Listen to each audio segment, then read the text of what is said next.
Physics প্রাঙ্গণে তোমাদেরকে স্বাগত। আজকে আমরা আলোচনা করব ভেক্টর গুণ নিয়ে। এর আগের ভিডিওতে আমরা আলোচনা করেছি ভেক্টর যোগ এবং ভেক্টর বিয়োগ নিয়ে। আজকে আমরা আলোচনা করব ভেক্টর গুণ। আমরা ভেক্টর মাল্টিপ্লিকেশন।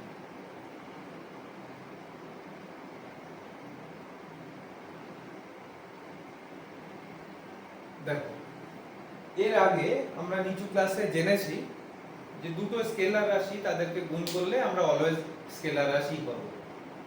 আর দুটো ভেক্টর রাশি এদেরকে যদি আমরা গুণ করি তাহলে কখনো স্কেলার পেতে পারি, আবার কখনো ভেক্টর পেতে পারি। কেমন সে জিনিসটা? যেমন ধরো, বল একটা ভেক্টর রাশি, সরণ আর একটা ভেক্টর রাশি, এই দুটোকে যদি আমি গুণ করি তাহলে আমি পাবো কার্য। এটা হলো আমার স্কেলার রাশি। তাহলে দুটো ভেক্টর গুণ করে যদি আমি একটা স্কেলার রাশি পাই সেটাকে আমরা বলি স্কেলার গুণ, বা এটাকে বলা হয় ডট প্রোডাক্ট। আর দুটো ভেক্টর সেটা গুণ করে আমি যদি আরেকটা ভেক্টর রাশি পাই তখন সেটাকে আমরা বলি ভেক্টর গুণ বা ভেক্টর প্রোডাক্ট। যেমন ধরো, কৌণিক বেগ এটা একটা ভেক্টর রাশি, ব্যাসার্ধ এটা আরেকটা ভেক্টর রাশি। এই দুটোকে গুণ করলে আমি পাবো রৈখিক বেগ, যেটাকে আমরা এই ফর্মে অনেকটা চিনি, ওমেগা ক্রস আর, এটা ইকুয়াল টু ভি ভেক্টর। তার মানে দুটো ভেক্টরকে গুণ করে আমি থার্ড আরেকটা ভেক্টর রাশি পেলাম। এই ধরনের গুণকে আমরা বলি ভেক্টর গুণ বা ভেক্টর প্রোডাক্ট, ক্রস প্রোডাক্ট বলা হয়। এবার আমরা স্কেলার গুণ এবং ভেক্টর গুণটাকে আলাদা আলাদা ভাবে একটু দেখি। প্রথমে আমরা যে গুণটা নিয়ে দেখব সেটা হলো স্কেলার গুণ।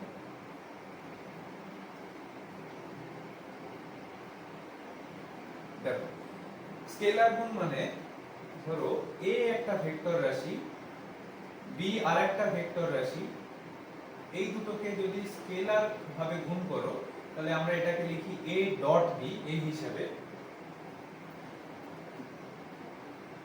বাই ডেফিনিশন এটার ভ্যালু হলো a into b into cos theta, যেখানে এটা হলো a ভেক্টরের মান, b টা হলো b ভেক্টরের মান এবং থিটাটা হলো a এবং b এর মধ্যবর্তী কোণ। এবার দেখো, যদি এখানে এরকম হয় যে a ভেক্টরটা b ভেক্টরের সাথে লম্ব অবস্থাতে আছে, তাহলে তখন থিটা এর ভ্যালু হয়ে যাবে 90 ডিগ্রি, মানে a এবং b এর মধ্যে যে কোণ সেটা হলো 90 ডিগ্রি। তাহলে তখন cos 90 এটা ইকুয়াল টু 0, তার মানে a ডট b এটা ইকুয়াল টু 0। এটা তোমরা নোট ডাউন করে নিতে পারো যে দুটো ভেক্টর তারা যদি একে অপরের পারপেন্ডিকুলার থাকে, লম্ব যদি থাকে, তাহলে তখন তাদের ডট প্রোডাক্টটা হয়ে যাবে 0।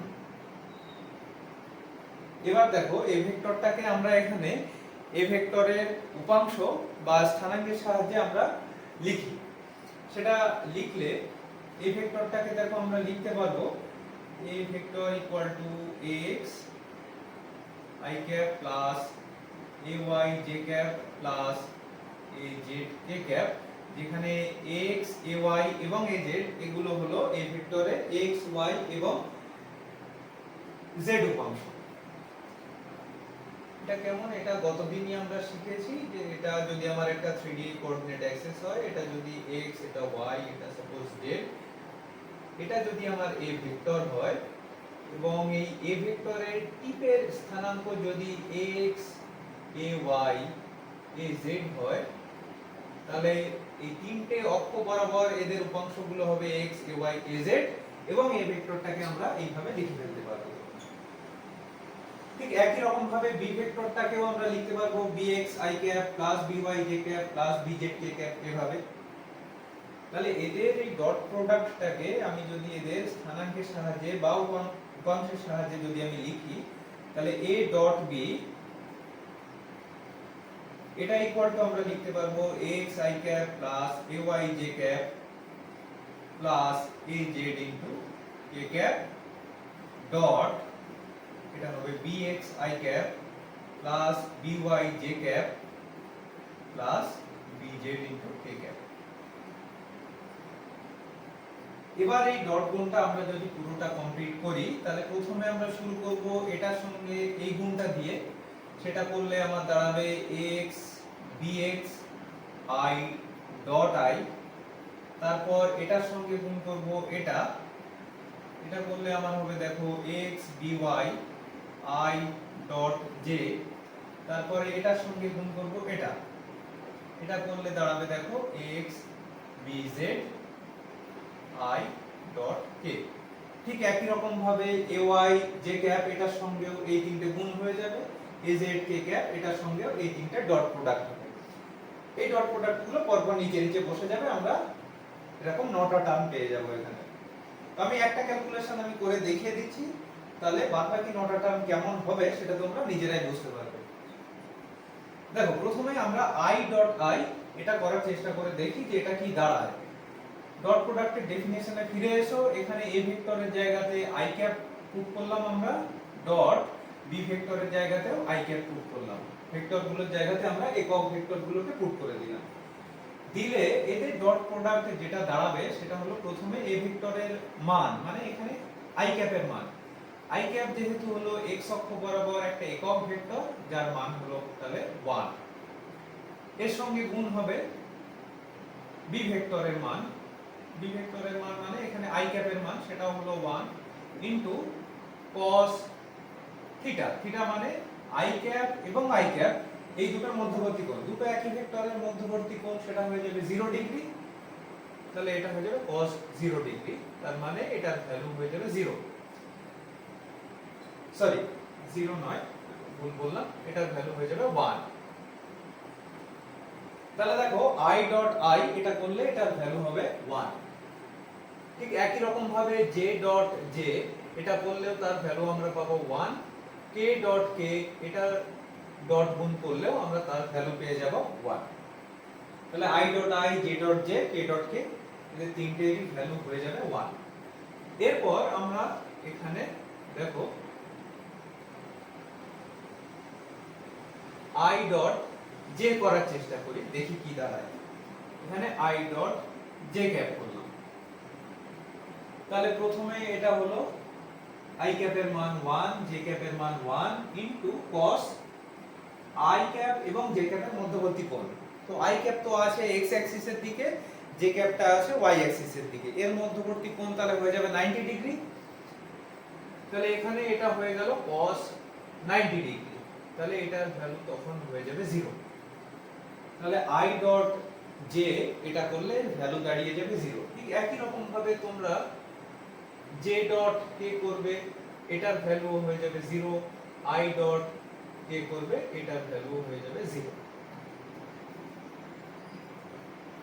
এবার এই টার্মটাতে আমরা ফিরে আসি, তাহলে এখানে i ডট i এটা করলে এটার ভ্যালু হয়ে গেল 1, i ডট j এটা করলে এটা হয়ে যাবে 0, তাহলে এই টার্মটা পুরোটাই হয়ে গেল 0, i ডট k এটা করলেও এটার ভ্যালুটা দাঁড়িয়ে যাবে 0। ঠিক একই রকম ভাবে দেখবে যে এটার সঙ্গে যখন এই তিনটে গুণ করবে তখন প্রথম যে টার্মটা এটা হয়ে যাবে 0, মাঝখানের টার্মটাই শুধুমাত্র এক্সিস্ট করবে যেটার ভ্যালু হবে ay by j dot j plus third টার্মটা আবার হয়ে যাবে 0। তারপর এটার সঙ্গে আবার যখন এই তিনটে গুণ করবে তখন প্রথম টার্মটা হবে 0, তারপরেরটাও 0, তারপরের টার্মটা হয়ে যাবে az bz k dot k। তাহলে ডট প্রোডাক্ট পুরোটা কমপ্লিট করলে তুমি এই ক্যালকুলেশনটা করলে সেটা দেখো শেষ অবধি দাঁড়িয়ে যাবে ax মানে এর x উপাংশ ইনটু bx মানে b এর x উপাংশ প্লাস ay মানে এর y উপাংশ into by plus az into bz। তাহলে a ডট b করলে এটাকে আমরা এইভাবে লিখে ফেলতে পারবো। তাহলে দেখো আমরা এখানে লিখে ফেলি, তাহলে a ডট b করলে এটা ইকুয়াল টু পেলাম a b cos থিটা। আমরা যদি উপাংশের সাহায্যে লিখি তখন এটাকে লিখে ফেলতে পারবো ax bx plus ay by plus az into bz এভাবে। তাহলে এখান থেকে দেখো আমরা cos থিটা এটা ইকুয়াল টু লিখতে পারবো ax into bx plus ay into by plus az into bz divided by ab এই হিসাবে। তাহলে এখান থেকে দেখো আমার যদি a একটা ভেক্টর বলে দেওয়া থাকে b আরেকটা ভেক্টর যদি বলে দেওয়া থাকে, তাদের ডট প্রোডাক্টের থ্রু দিয়ে আমি এই দুটো ভেক্টরের মধ্যবর্তী যে কোণ মানে থিটা সেটা আমরা এই ইকুয়েশন থেকে বার করে ফেলতে পারবো। চলো এবার আমরা একটা প্রবলেম করে নিয়ে তারপর আমরা ক্রস প্রোডাক্টের দিকে আবার যাব।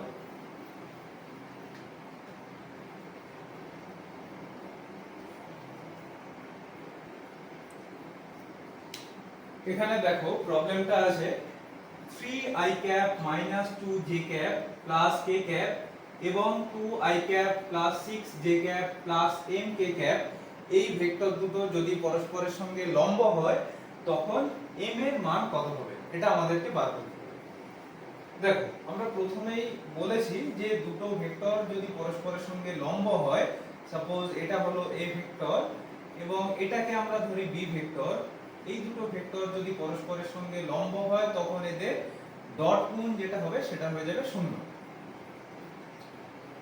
এবার দেখো a ডট b করলে কি দাঁড়ায়, প্রথমে a ডট b করলে দেখো আমরা ওই ax bx ay by az bz ওই ফর্মুলাটা এখানে কাজে লাগাবো।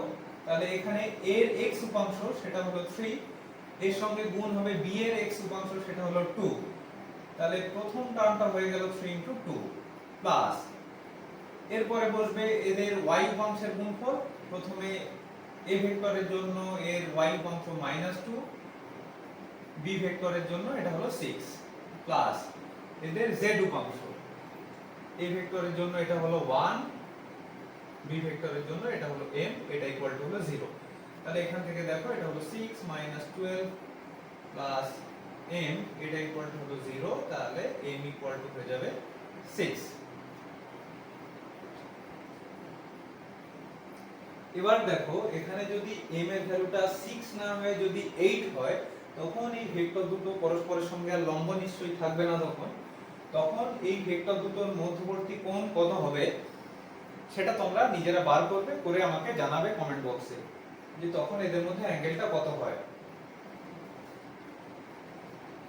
ওকে, তাহলে আমরা স্কেলার গুণটা শিখলাম। এরপর এবার আমরা আসি ভেক্টর প্রোডাক্ট বা ক্রস প্রোডাক্টে।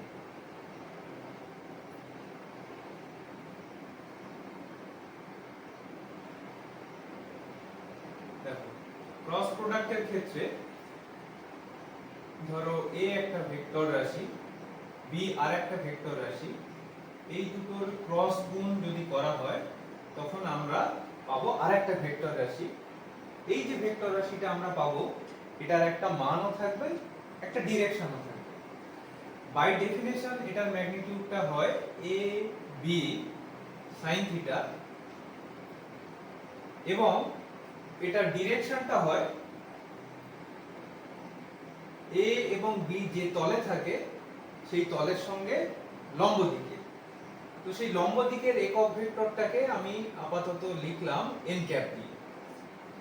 তাহলে a ক্রস b এটা করলে আমি যে ভেক্টরটা পাবো সেই ভেক্টরটাকে আমি লিখতে পারবো ওই ভেক্টরের মান সেটা হলো ab sin থিটা ইনটু একক ভেক্টর, সেটাকে আমি লিখলাম n ক্যাপ দিয়ে। আমি বললাম যে একক ভেক্টরটা থাকবে a এবং b যে তলে অবস্থিত সেই তলের সঙ্গে লম্ব হবে।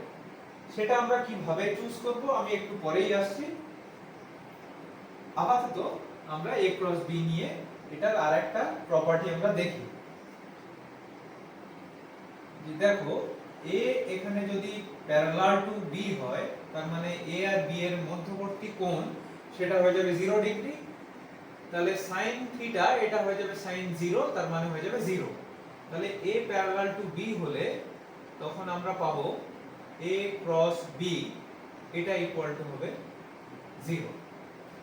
তাহলে এটাও আমাদেরকে মনে করে রাখতে হবে যে দুটো ভেক্টর তারা যদি মিউচুয়ালি পারপেন্ডিকুলার নয় প্যারালাল যদি হয় তখন তাদের ক্রস প্রোডাক্টটা হয়ে যাবে 0।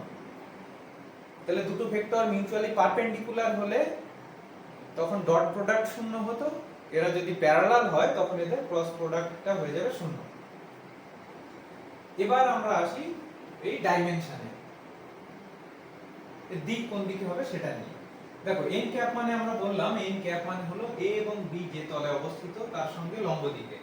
ধরো এটা হলো আমার a ভেক্টর, এটা হলো আমার b ভেক্টর,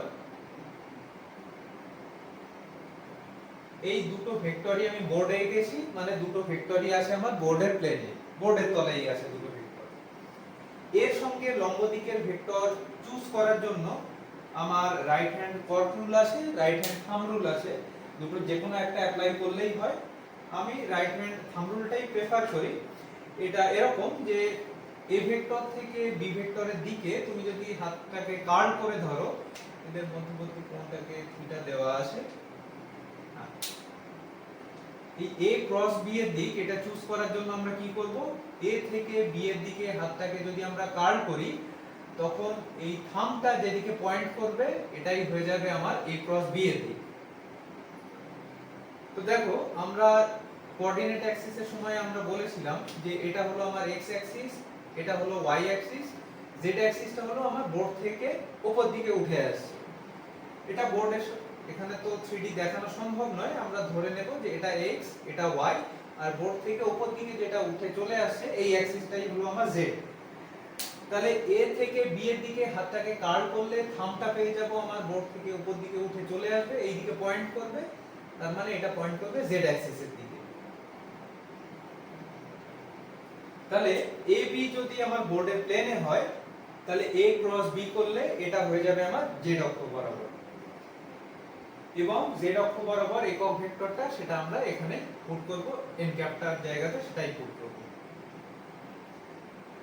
তো এবার আমরা একই সঙ্গে দেখে নিই তাহলে এদের একক ভেক্টরগুলো ক্রস প্রোডাক্ট করলে কেমন দাঁড়ায়।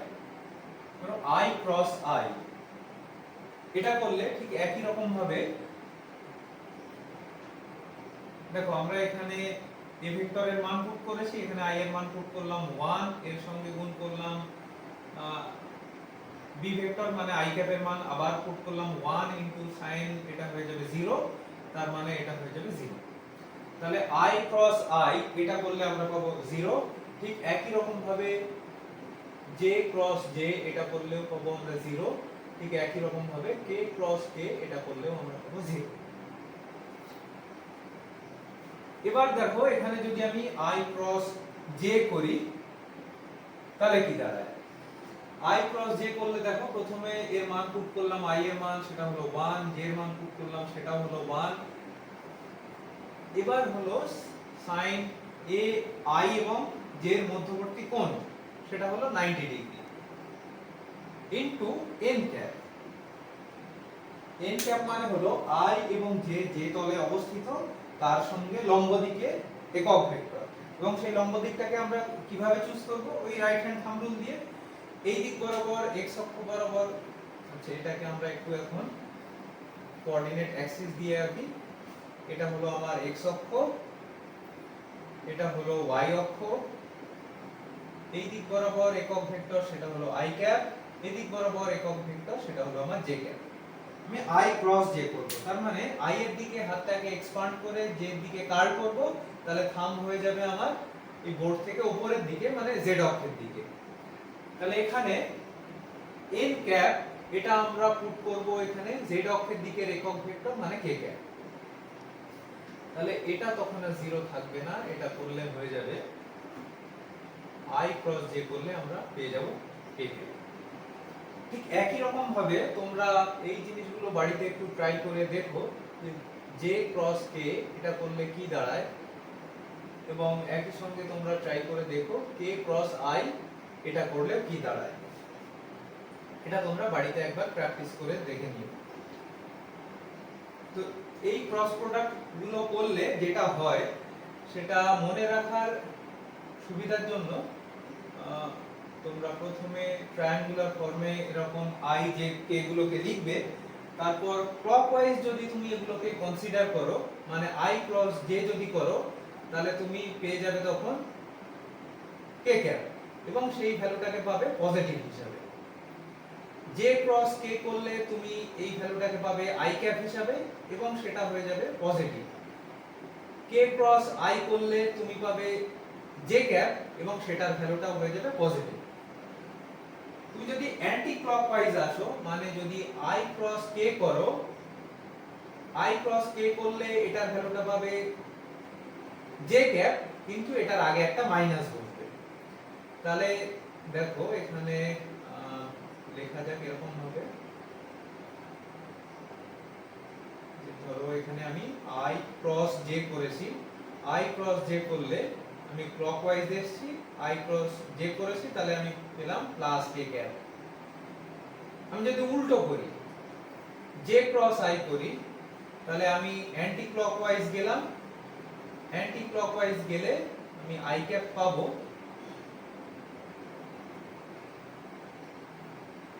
সরি একটু ভুল লিখলাম, এটাকে আমি জে ক্রস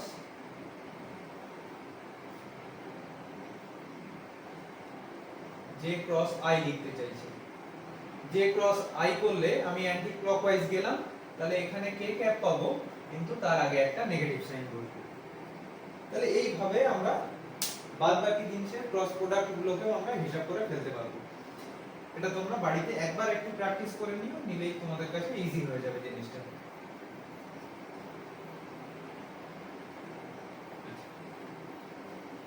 তাহলে এখান থেকে আমরা ক্রস প্রোডাক্টের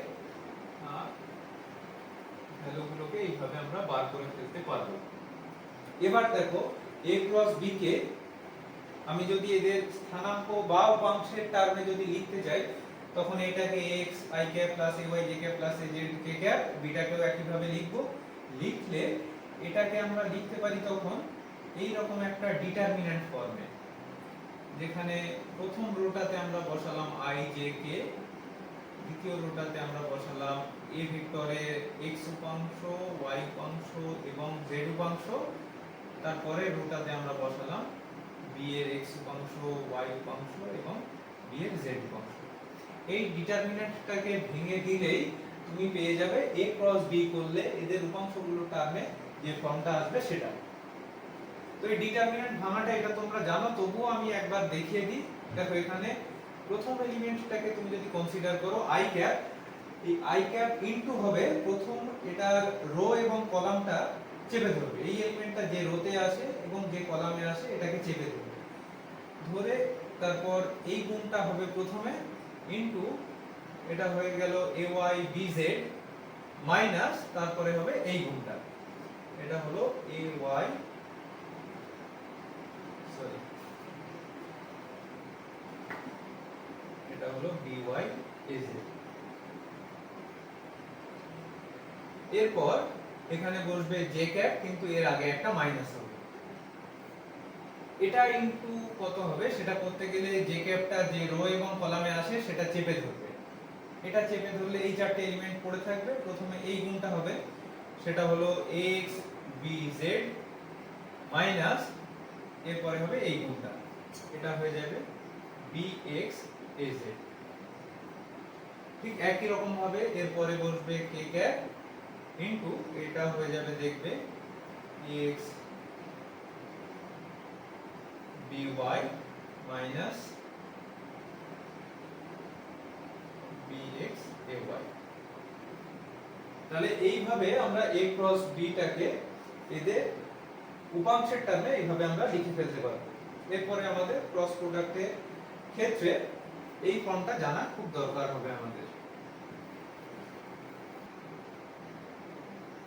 এবার দেখো ক্রস প্রোডাক্টের ক্ষেত্রে আরেকটা প্রপার্টি আমাদেরকে জেনে রাখতে হবে, সেটা হলো a ক্রস b, এটা করলে তো আমরা পেলাম ab sin theta into n cap.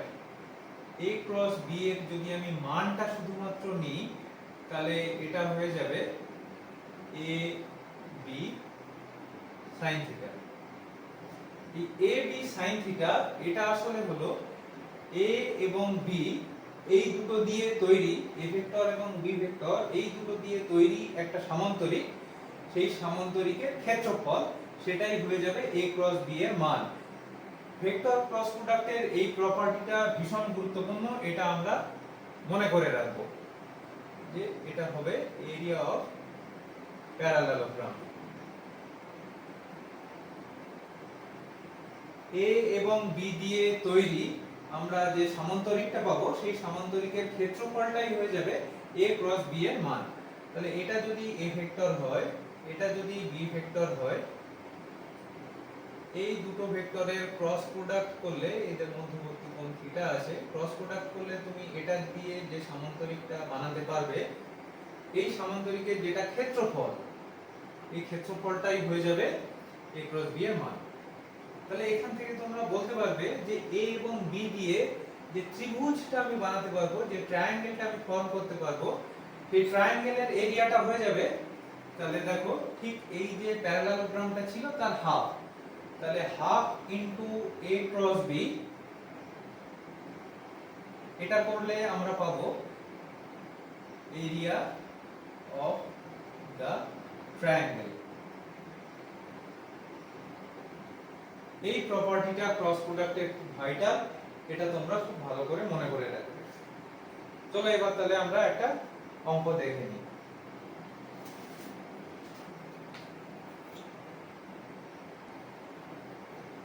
দেখো এখানে প্রবলেমটা আছে 3i cap plus 4j cap এবং -3i cap plus 7j cap এই ভেক্টর দুটি একটি ত্রিভুজের দুটি বাহু হলে ওই ত্রিভুজের ক্ষেত্রফল কত হবে।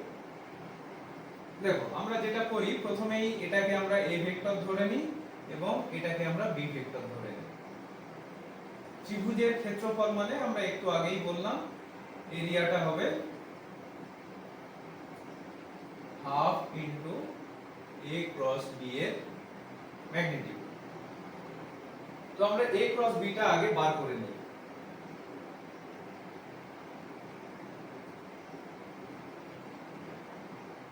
ম্যাগনিটিউড আমরা পরে বার করি, আগে a ক্রস b করলে আমরা ডিটারমিন্যান্ট ফর্মে যেটা পাই সেটাকে আগে লিখে ফেলি। এটা i j k লিখলাম। এরপরে আমরা নিচে প্রথমে বসাবো এর x স্থানাঙ্ক, সেটা হলো 3, y স্থানাঙ্ক সেটা হলো 4, z স্থানাঙ্ক সেটা তো নেই, তার মানে 0। b এর ক্ষেত্রে একই রকম ভাবে এটা বসাবো, -3 এটা হলো 7, এটা হলো 0। এটাকে যদি আমরা ভেঙে দিই তাহলে এটা হবে দেখো i ক্যাপ ইনটু এটা ঢেকে দাও, তাহলে এটা গুণ হয়ে যাবে, এটা হবে 0, তারপর এটা গুণ হবে, এটা হয়ে যাবে 0। মাইনাস j ক্যাপ, এটা ঢেকে দাও, তাহলে প্রথমে এটা গুণ হলো, এটা হলো 0, তারপরে এটা গুণ হলো, এটা হলো 0। প্লাস k ক্যাপ, তাহলে প্রথমে এটা আর এটা গুণ হবে, k ক্যাপ মানে এটা ঢেকে দাও, ঢেকে দিলে প্রথমে এটা গুণ হলো, এটা হলো 3 ইনটু 7 মানে 21, মাইনাস এটা হলো 3 ইনটু 4 ইনটু -3 মানে এটা হলো -12। তাহলে এটা দেখো হয়ে গেল 33 k ক্যাপ। তাহলে a ক্রস b, এটার a ক্রস b ভেক্টরটা হয়ে গেল 33 k ক্যাপ। তাহলে এটার ম্যাগনিটিউড করলে তাহলে এটা পেয়ে যাবে শুধুমাত্র 33 ইউনিট। তাহলে এরিয়া অফ দা ট্রায়াঙ্গেল সেটা হলো half into a cross b মানে হাফ ইনটু 33, তাহলে এটা হলো 16.5 এটাই হয়ে যাবে তোমার आंसर। ওকে, এবার দেখো তাহলে a ক্রস b, এই যে ক্রস প্রোডাক্টটা আমরা শিখলাম, এই ভেক্টরের সঙ্গে যদি আমরা থার্ড আরেকটা ভেক্টরকে গুণ করি তখন সেটাকে আমরা বলবো ট্রিপল প্রোডাক্ট। এবার এই a ক্রস b এর সঙ্গে যদি তুমি থার্ড ভেক্টরটাকে ডট গুণ করো তখন এটার নাম হয়ে যায় স্কেলার ট্রিপল প্রোডাক্ট। আর এটার সঙ্গে তুমি যদি ভেক্টর গুণ করো বা ক্রস গুণ করো থার্ড ভেক্টরটাকে, তখন এটাকে বলা হয় ভেক্টর ট্রিপল প্রোডাক্ট। তো আমাদের আপাততভাবে স্কেলার ট্রিপল প্রোডাক্ট এই জিনিসটা নিয়েই জানা দরকার, ভেক্টরটা আমরা পরে একসময় জানব।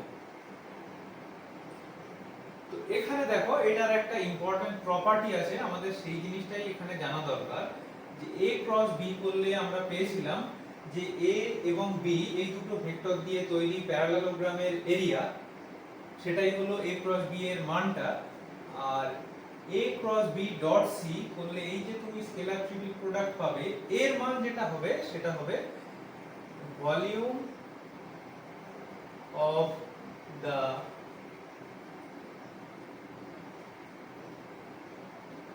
প্যারালেলোপাইপেড, যার সাইডগুলো হলো a b এবং c। তার মানে a b c বাহু দিয়ে তৈরি এরকম একটা আয়তঘন বা ঘনক, তাদের যেটা আয়তন হবে সেই আয়তন হলো a b এবং c এর স্কেলার ট্রিপল প্রোডাক্টের মানের সঙ্গে সমান। এই প্রপার্টিটা তোমাদের অবশ্যই মনে রাখতে হবে। এবং এই ক্ষেত্রে এই ট্রিপল প্রোডাক্টটা আমরা যদি ক্যালকুলেশন করি তখন এটাকেও আমরা একটা ডিটারমিনেন্ট ফর্মে ভেঙে লিখতে পারি। সেখানে আমরা প্রথমে লিখব a ভেক্টরের উপাংশগুলো, তারপরে লিখব b ভেক্টরের উপাংশগুলো, তারপরে লিখব c ভেক্টরের উপাংশগুলো। এটাকে ভেঙে দিলেই আমরা এই স্কেলার ট্রিপল প্রোডাক্টের মানটা আমরা পেয়ে যাব। তো এই প্রপার্টির উপরে আমরা একটা অঙ্ক করে এই চ্যাপ্টারটা এখানে শেষ করব। দেখো, প্রবলেমটা হলো একটি আয়তঘনের সমবিন্দুগামী বাহুত্রয় যথাক্রমে a vector equal to i cap plus 2j cap, b vector equal to 4j cap এবং c vector equal to j cap plus 3k cap হলে ওই আয়তঘনের আয়তন কত হবে। এই যে প্রবলেমটা, এটা 2016 সালের যে এসএসসি হয়েছিল সেটাতে এসেছিল। এটা ক্যালকুলেট করে এটার আনসার কত হয় তোমরা বাড়িতে করে আমাকে কমেন্ট বক্সে জানাবে কত হচ্ছে উত্তরটা। তো ভেক্টর মোটামুটি ভাবে আমরা ভেক্টর চ্যাপ্টারটা এখানেই তাহলে শেষ করছি। নেক্সট দিন আমরা অন্য কোনো একটা চ্যাপ্টার নিয়ে আবার আলোচনা করব। আজ তাহলে এই পর্যন্ত থাক। Thank you.